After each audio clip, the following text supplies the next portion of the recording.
नमस्कार, स्वागत है आप सभी का हमारे इस खास बुलेटिन में। मैं हूं आपके साथ आरेंद्र और मेरे साथ मौजूद है मेरी सहयोगी दीपाली। सबसे पहले नजर इस वक्त की सुर्खियों पर। प्रधानमंत्री नरेंद्र मोदी ने उत्तराखंड के रुद्रपुर में चुनावी जनसभा को संबोधित किया। कहा, हर भ्रष्ट पर कार्रवाई रहेगी जारी। तीसरे टर्म की शुरुआत में भ्रष्टाचार पर और तेज होगा प्रहार। राजस्थान के कोटपुतली में भी जनसभा को प्रधानमंत्री ने किया संबोधित।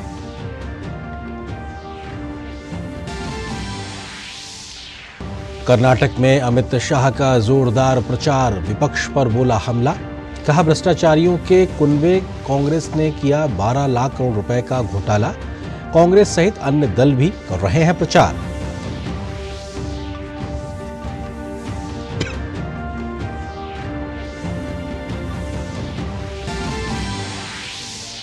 लोकसभा चुनाव के लिए कांग्रेस ने उम्मीदवारों की एक और लिस्ट जारी की। सूची में आंध्र प्रदेश, उड़ीसा, बिहार और पश्चिम बंगाल के लिए 17 उम्मीदवारों के नाम की घोषणा। भाजपा ने आगामी उड़ीसा विधानसभा चुनाव के लिए 112 उम्मीदवारों की सूची की जारी।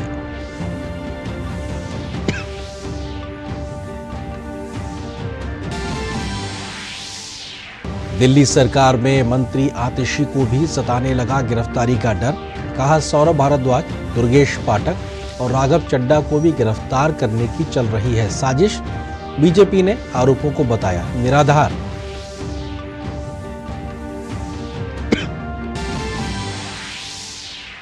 शराब घोटाले मामले में आम आदमी पार्टी नेता संजय सिंह को मिली जमानत।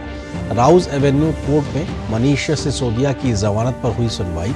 अदालत ने ईडी की दलीलों की सुनवाई के लिए 6 अप्रैल की तारीख तय की।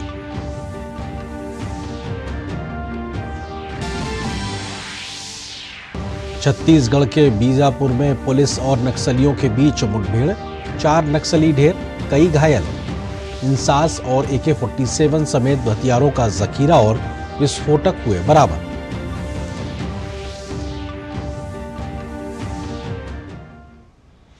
खबरों पर डालते हैं विस्तार से नजर। प्रधानमंत्री नरेंद्र मोदी ने लोकसभा चुनाव के लिए उत्तराखंड में आज पहली चुनावी रैली को नैनीताल ऊधम सिंह नगर लोकसभा क्षेत्र के अंतर्गत रुद्रपुर में संबोधित किया। प्रधानमंत्री मोदी ने कहा कि आपातकाल की मानसिकता वाली कांग्रेस को अब लोकतंत्र पर भरोसा नहीं बचा है। उन्होंने कांग्रेस के नेताओं पर लोगों को जनादेश के खिलाफ भड़काने का आरोप लगाया।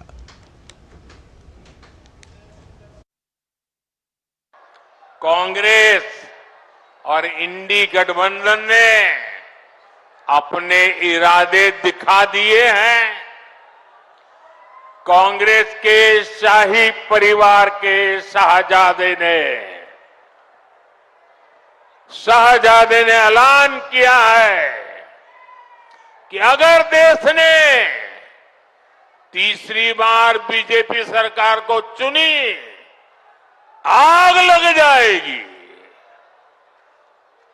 60 साल तक देश पर राज करने वाले 10 साल सत्ता से बाहर क्या रह गए? अब देश में आग लगाने की बात कर रहे हैं। क्या ये आग लगाने की बात आपको मंजूर है? क्या इस देश को आग लगाने देंगे? प्रधानमंत्री नरेंद्र मोदी ने कांग्रेस पर तुष्टीकरण के दल में धंसने का आरोप लगाया। उन्होंने कहा कि कांग्रेस घुसपैठियों को बढ़ावा देती है।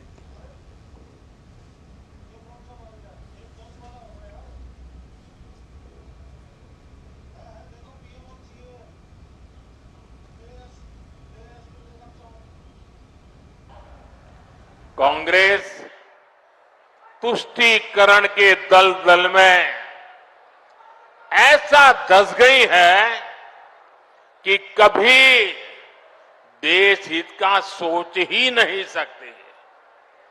यही कांग्रेस है जो घुसपैठियों को बढ़ावा देती है।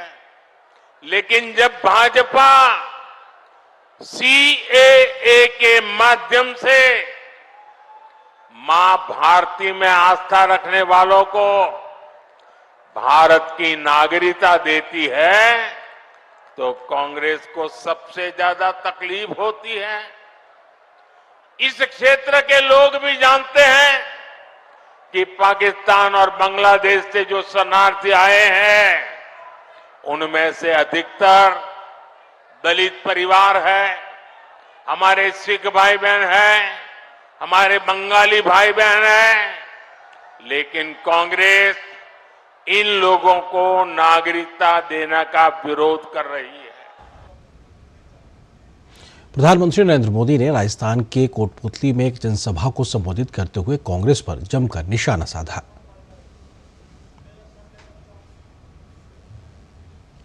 24 के इस चुनाव में देश की सियासत फिर दो खेमों में बंटी नजर आ रही है। आज एक तरफ राष्ट्र प्रथम का संकल्प लेकर चलने वाली भाजपा है, तो दूसरी तरफ देश को लूटने के मौके तलाशने वाली कांग्रेस पार्टी है। आज एक और दुनिया में भारत का गौरव बढ़ाने वाली भाजपा है, तो दूसरी ओर विदेश में जाकर भारत को गाली देने वाली कांग्रेस है। ऐसी देश विरोधी परिवारवादी ताकतों के खिलाफ राजस्थान हमेशा ढाल बनकर के खड़ा रहा है। दक्षिण भारत के एक प्रमुख समाचार चैनल को दिए साक्षात्कार में प्रधानमंत्री मोदी ने तमिलनाडु के साथ अपने मजबूत रिश्ते का जिक्र किया था। उन्होंने तमिलनाडु के कन्याकुमारी में शुरू हुए एक ऐतिहासिक कार्यक्रम एकता यात्रा में अपनी भागीदारी को याद किया था। इस यात्रा की शुरुआत में तत्कालीन भाजपा के अध्यक्ष डॉक्टर मुरली मनोहर जोशी और इसके आयोजक नरेंद्र मोदी के महान स्वतंत्रता सेनानी शहीद भगत सिंह और राजगुरु के भाइयों राजेंद्र सिंह और देवकी नंदन से राष्ट्रीय ध्वज प्राप्त किया था। इस दौरान परमवीर चक्र विजेता कांस्टेबल अब्दुल हामिद के बेटे जुवैद अहमद और अली हसन के साथ वरिष्ठ भाजपा नेता LK आडवाणी भी मौजूद थे। 13 दिसंबर 1991 की इस घटना का एक लेख में दस्तावेजीकरण किया गया है, जहां भारत के सबसे प्रमुख स्वतंत्रता सेनानियों के परिवार के सदस्यों के प्राप्त झंडे को एकता यात्रा के मिशन के हिस्से के रूप में 26 जनवरी 1992 को श्रीनगर में फहराया जाना था।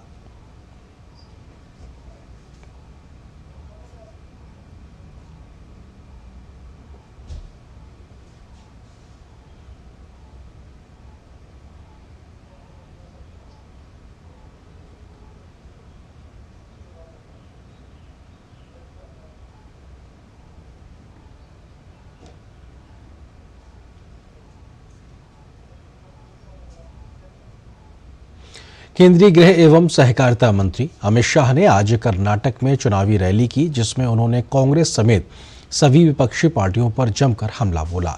उन्होंने भ्रष्टाचार के मुद्दे पर कांग्रेस को जमकर घेरा। 400 पार करना है या नहीं करना है? तो अरे बेंगलुरु वालों, ऐसी आवाज नहीं चलेगी। मेरे साथ दोनों हाथ उठाइए, उठाइए दोनों हाथ।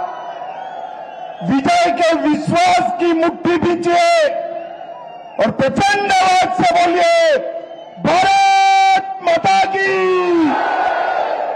भारत माता की जय श्री राम। लोकसभा चुनाव में एक और भारतीय जनता पार्टी और एनडीए है, जो हमारे प्रधानमंत्री नरेंद्र मोदी जी की ओर से है, और मोदी जी के नेतृत्व में हम चुनाव के मैदान में हैं। और दूसरी ओर परिवारवादी और भ्रष्टाचारियों का गठबंधन, ये इंडी अलायंस है। नरेंद्र मोदी जी है जिन्होंने 23 साल तक मुख्यमंत्री और प्रधानमंत्री के रूप में काम किया। 23 साल तक, और 23 साल में विरोध पक्ष वाले मोदी जी पर 25 पैसे का भ्रष्टाचार का आरोप नहीं लगा पाए। मोदी जी ने 23 साल तक पारदर्शिता के साथ, ट्रांसपेरेंसी के साथ इस देश को एक एग्जाम्पल सेट करने का काम किया है। और दूसरी ओर घमंडिया गठबंधन, इंडी अलायंस, एक भ्रष्टाचारियों का कुनबा, कांग्रेस शासन में 12 लाख करोड़ रुपए का घोटाला भ्रष्टाचार हुआ। और यहां पर एक छोटे से ब्रेक के लिए रुकते हैं।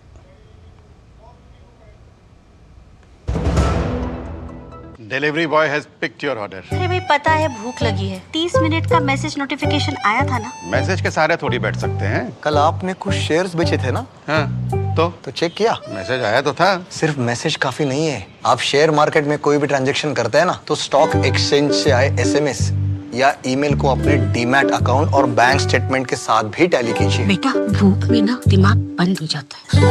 सोच कर, समझ कर, इन्वेस्ट कर। 605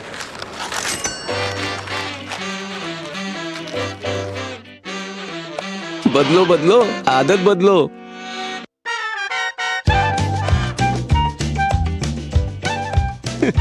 बदलो बदलो, आदत बदलो। अब नजदीकी बैंक जाकर फटे पुराने नोट्स बदलिए। अगर बैंक मना करे तो आरबीआई के ओम्बुड्समैन से शिकायत करें। आरबीआई कहता है जानकार बनिए, सतर्क रहिए। लोकसभा चुनाव के लिए कांग्रेस ने उम्मीदवारों की एक और लिस्ट जारी की है। इस सूची में आंध्र प्रदेश, उड़ीसा, बिहार और पश्चिम बंगाल के लिए 17 सीटों पर उम्मीदवारों के नाम शामिल किए गए हैं। लिस्ट में आंध्र की 5 सीट, बिहार की 3, उड़ीसा की 8 और पश्चिम बंगाल की 1 सीट शामिल है। बिहार के किशनगंज से मोहम्मद जावेद, कटिहार से तारिक अनवर, भागलपुर से अजीत शर्मा, उड़ीसा के बारगढ़ से संजय भुई, सुंदरगढ़ से जनार्दन, बोलांगीर से मनोज मिश्रा और कालाहांडी से द्रौपदी माझी, कांधमल से अमीर चंद नायक, बेरहमपुर से रश्मि रंजन पटनायक, पश्चिम बंगाल की दार्जिलिंग सीट से मुनीश तमांग को उम्मीदवार बनाया गया है। कांग्रेस ने आंध्र और उड़ीसा के विधानसभा चुनाव के लिए भी अलग से उम्मीदवारों की सूची जारी की है। भारतीय जनता पार्टी ने उड़ीसा विधानसभा चुनाव के लिए 112 उम्मीदवारों की सूची जारी की है। इस सूची में भाजपा ने 8 महिला उम्मीदवारों को उतारा है। राज्य में लोकसभा चुनाव 2024 के साथ ही विधानसभा चुनाव होने हैं। भाजपा ने पुरी से जयंत कुमार सारंगी, कटक सदर से प्रकाश चंद्र सेठी और भुवनेश्वर सेंट्रल से जगन्नाथ प्रधान को मैदान में उतारा है। उड़ीसा बीजेपी प्रमुख मनमोहन सामल चंदवली से और मनोज कुमार मेहर जूनागढ़ से चुनाव लड़ेंगे। शिशिर मिश्रा को हिंजली से मैदान में उतारा गया है, जहां उनका मुकाबला बीजेडी सुप्रीमो और मुख्यमंत्री नवीन पटनायक से होगा। उड़ीसा विधानसभा चुनाव के लिए 4 चरणों में वोटिंग होनी है। पहला चरण 23 मई को शुरू हो रहा है, जिसमें 28 विधानसभा सीटों पर मतदान होगा। उड़ीसा में 147 विधानसभा की सीटें हैं। पिछले चुनाव में भाजपा को 23 सीटों पर जीत मिली थी। भाजपा राज्य में अकेले विधानसभा और लोकसभा चुनाव लड़ रही है। भाजपा और बीजू जनता दल के गठबंधन की चर्चा थी, लेकिन आखिरी समय में मामला अटक गया। दिल्ली सरकार में मंत्री आतिशी को अब गिरफ्तारी का डर सताने लगा है। ईडी के अनुसार कल ही अरविंद केजरीवाल ने यह खुलासा किया था कि शराब घोटाले का महत्वपूर्ण किरदार विजय नायर, आतिशी और सौरभ भारद्वाज को रिपोर्ट करता था। इस खुलासे के बाद कल ही आतिशी ने कहा था कि वो आज सुबह 10 बजे सनसनीखेज बात सबके सामने रखेंगे और आज उन्होंने प्रेस कॉन्फ्रेंस के जरिए कहा कि आने वाले 2 महीने में लोकसभा चुनाव से पहले आम आदमी पार्टी के 4 और नेताओं को गिरफ्तार कर लिया जाएगा। आतिशी ने कहा कि आने वाले दिनों में उनके घर पर ईडी के छापे मारे जाएंगे। भारतीय जनता पार्टी को लगता है कि आम आदमी पार्टी के टॉप 4 लीडर्स को गिरफ्तार करना काफी नहीं था।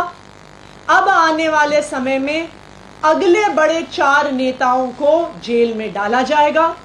मुझे जेल में डाला जाएगा, सौरभ भारद्वाज को जेल में डाला जाएगा, दुर्गेश पाठक को जेल में डाला जाएगा और राघव चड्ढा को जेल में डाला जाएगा।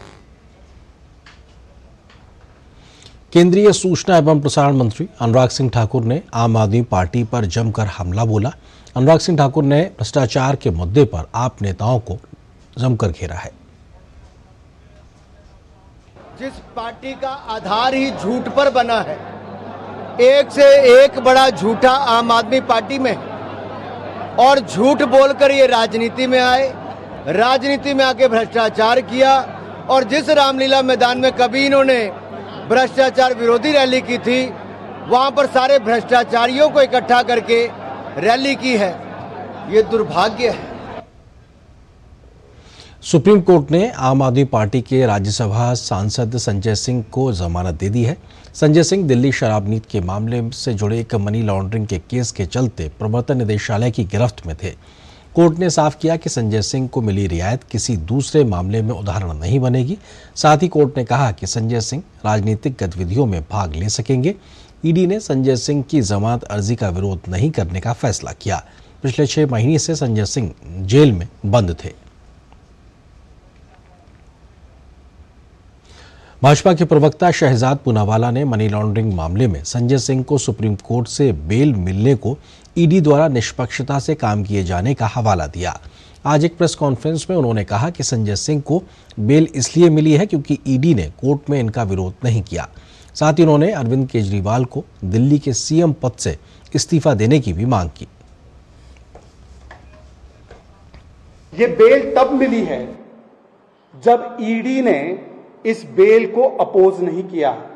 इसका मतलब आज के बाद आम आदमी पार्टी के पास ये कतई अधिकार नहीं है कहने का कि ईडी विद्वेषपूर्ण कार्रवाई कर रही है। तो आज एक बात तो स्पष्ट है कि आम आदमी पार्टी का एक तर्क कि ईडी विंडिक्टिव कार्रवाई कर रही है वो खारिज हो गया। आपको बेल केजरीवाल जी नहीं मिल रही है, परंतु आपका स्टैंड है कि मैं सरकार जेल में रहते हुए ही चलाऊंगा। आपको आपके 62 विधायकों पर भरोसा नहीं, आपको आपकी पार्टी पर भरोसा नहीं। आप नेता सोमनाथ भारती ने संजय सिंह को बेल मिलने को सत्य की जीत बताया है। माननीय उच्चतम न्यायालय का मैं धन्यवाद करता हूं कि आखिरकार सच की जीत हुई। मनीष तिवारी ने संजय सिंह को जमानत मिलने पर खुशी जताई है। अच्छी बात है कि उच्चतम न्यायालय ने श्री संजय सिंह जी को जमानत दे दी है, क्योंकि हमारा तो सदा ये मानना रहा है कि जो बात जस्टिस कृष्णा अय्यर ने 1974 में कही थी, that bail should be the rule and jail the exception, फौजदारी का जो कानून है वो उस पे चलना चाहिए। ये दुर्भाग्यपूर्ण बात है कि पिछले कुछ वर्षों में उसको अपने सर पे खड़ा कर दिया गया है and jail has become the rule and bail has become the exception. शराब घोटाला मामले में दिल्ली के पूर्व उप मुख्यमंत्री मनीष सिसोदिया को आज राउज एवेन्यू कोर्ट में पेश किया गया। दिल्ली के शराब घोटाला मामले में आरोपी मनीष सिसोदिया की जमानत याचिका पर आज राउज एवेन्यू कोर्ट में अहम सुनवाई हुई। मनीष सिसोदिया के वकील ने कोर्ट में दलील दी कि सिसोदिया की भूमिका को लेकर जांच पूरी हो चुकी है और अब हिरासत में रखने का कोई औचित्य नहीं है। 6 अप्रैल को मनीष सिसोदिया की जमानत याचिका पर कोर्ट आगे सुनवाई करेगा। फिलहाल मनीष सिसोदिया तिहाड़ जेल में बंद है।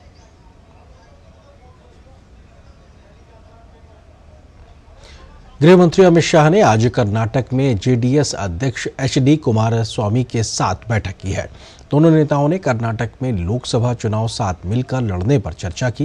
दोनों नेताओं ने जमीनी स्तर पर कार्यकर्ताओं को एकजुट होकर काम करने की आवश्यकता पर भी जोर दिया। कर्नाटक में भारतीय जनता पार्टी और जेडीएस के बीच गठबंधन है, जिसमें भाजपा 25 सीटों पर, वहीं जेडीएस 3 सीटों पर साथ मिलकर चुनाव लड़ रही है।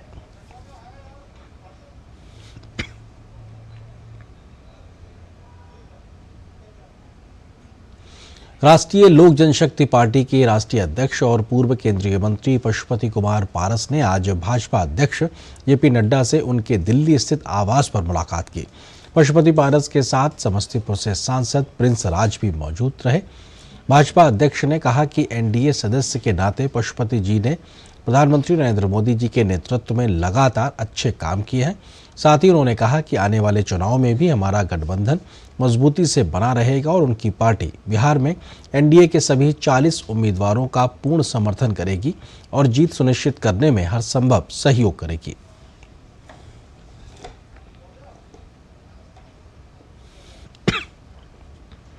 भाजपा के वरिष्ठ नेता और केंद्रीय मंत्री नितिन गडकरी ने आज नागपुर में रोड शो किया। नितिन गडकरी ने दक्षिण पश्चिम नागपुर में रोड शो किया। रोड शो में बड़ी संख्या में लोग जुटे। नितिन गडकरी नागपुर सीट से तीसरी बार लोकसभा का चुनाव लड़ रहे हैं। इस सीट पर लोकसभा चुनाव के पहले चरण में 19 अप्रैल को मतदान होगा। नागपुर से 2 बार के सांसद नितिन गडकरी का मुकाबला कांग्रेस के विकास ठाकरे से है, जो अभी पश्चिम नागपुर सीट से विधायक हैं और नागपुर जिला कांग्रेस के अध्यक्ष हैं। मेरठ से भाजपा के उम्मीदवार अरुण गोविल ने लोकसभा चुनाव के लिए अपना नामांकन आज दाखिल किया। इस दौरान उत्तर प्रदेश के उप मुख्यमंत्री केशव प्रसाद मौर्य उनके साथ मौजूद रहे। लोकसभा चुनाव के दूसरे चरण के लिए राजनांदगांव सीट से कांग्रेस प्रत्याशी भूपेश बघेल ने नामांकन दाखिल कर दिया है। इस दौरान नेता प्रतिपक्ष चरणदास महंत भी उनके साथ मौजूद रहे। मध्य प्रदेश के छिंदवाड़ा में पूर्व मुख्यमंत्री और कांग्रेस के वरिष्ठ नेता कमलनाथ की बहू प्रिया नकुलनाथ अपने पति नकुलनाथ के लिए घर घर जाकर वोट मांग रही हैं। इस दौरान वह अपने कार्यकर्ताओं का उत्साहवर्धन करती हुई भी नजर आईं। बिहार की सारण सीट से आरजेडी प्रत्याशी और लालू प्रसाद की बेटी रोहिणी आचार्य चुनाव मैदान में पहली बार ताल ठोक रही हैं। आज उन्होंने अपनी मां राबड़ी देवी से आशीर्वाद लेकर प्रचार अभियान शुरू किया। सारण सीट पर मौजूदा बीजेपी सांसद राजीव प्रताप रूडी ने से उनका मुकाबला होगा। रोहिणी ने दावा किया है कि बिहार में इस बार सभी 40 सीट पर महागठबंधन की जीत होगी। पश्चिम बंगाल में लोकसभा चुनाव के लिए प्रचार जारी है। कोलकाता उत्तर सीट से टीएमसी उम्मीदवार सुदीप बंदोपाध्याय ने रोड शो किया है। कोलकाता उत्तर सीट पर 7वें चरण में 1 जून को चुनाव होना है।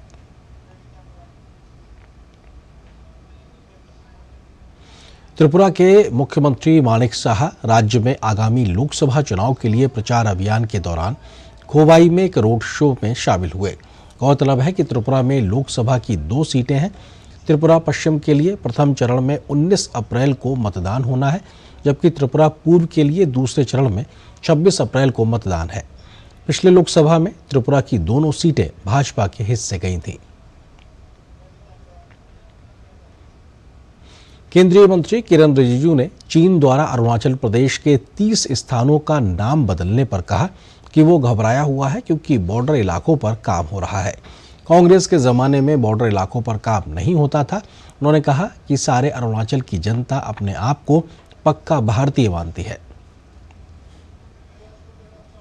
कांग्रेस के ज़माने में तो बॉर्डर एरिया में काम नहीं होते थे, तो चीन बड़ा खुश थे। तो मोदी जी ने आकर के ये कांग्रेस का नीति को पलट करके अब सारे बॉर्डर एरिया में रास्ते बन रहे हैं, वहाँ पे बेसिक सुविधा 4G नेटवर्क पहुँच रहे हैं, स्कूल। मोदी जी ने शुरू से कहा कि उनका प्राथमिकता बॉर्डर एरिया है और नॉर्थ ईस्ट के पूरे स्टेट्स और ख़ास करके जो बॉर्डर एरिया हैं जिसको कांग्रेस ने छोड़ चुके हैं, उसको फिर से मुख्य धारा में लाना है।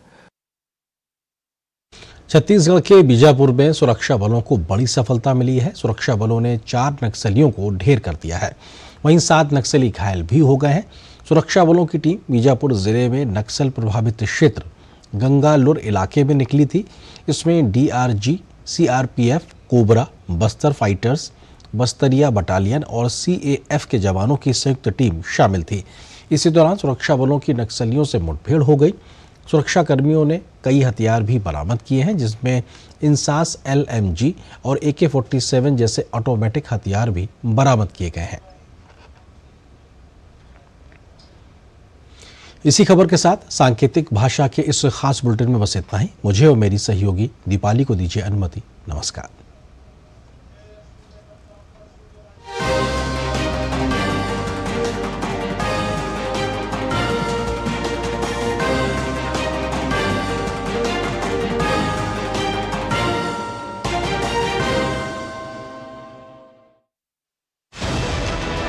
चुनावी रफ्तार में अब हमारा सफर शुरू हो रहा है मुंबई से पुणे के लिए कि युवा शक्ति जो है वो इस चुनाव